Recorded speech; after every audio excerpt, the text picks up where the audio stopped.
La souveraineté est-elle un concept ringard?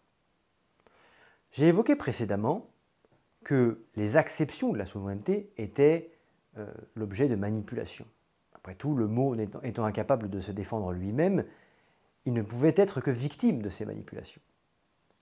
Mais il est des discours répandus, mais plus pernicieux, qui vont plus loin que la simple manipulation du sens du mot. Il est des discours qui visent à délégitimer son usage, et donc à l'écarter de la vie politique. Ce discours, c'est celui de la moralisation et de la culpabilisation de l'interlocuteur. L'idée repose sur 2 points, et en fait sur à chaque fois une dichotomie, franchement sur le modèle du bon et du mauvais chasseur. D'abord, la souveraineté serait bonne ou mauvaise selon la nation que l'on désigne. Il y aurait des peuples qui pourraient revendiquer légitimement et désirer légitimement leur souveraineté, parce que leurs causes sont légitimes du point de vue de l'interlocuteur, et d'autres pour qui elle serait mauvaise, néfaste, empreinte d'actes immoraux anciennement faits au nom de cette souveraineté, ou prétendument faits au nom de cette souveraineté. Ça, c'est le premier point. Et le deuxième point, c'est l'argument du progrès. La souveraineté serait dépassée, caduque, vérolée, vermoulue.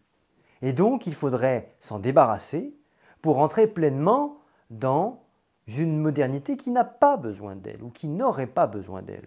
Dans ce sens, la souveraineté serait parfaitement ringarde. Alors ce discours, il faut lui opposer 2 points. D'abord, c'est un discours incohérent et en réalité qui confine à la mythomanie et à la mauvaise foi. Pourquoi? Parce que tout simplement ce discours est un 2 poids 2 mesures systématique.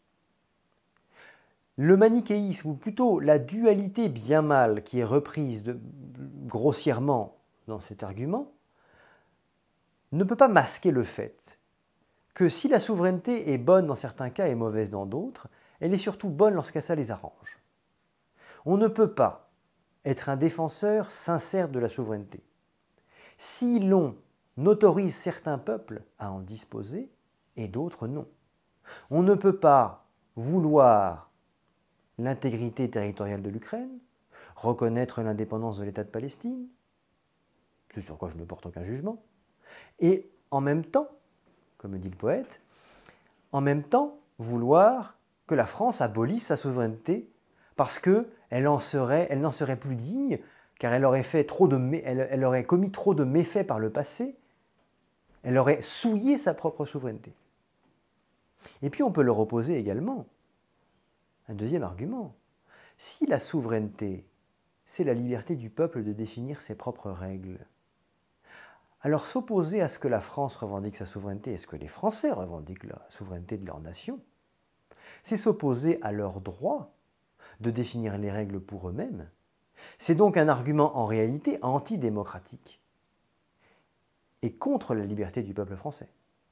C'est donc une attaque directe aussi contre notre régime politique.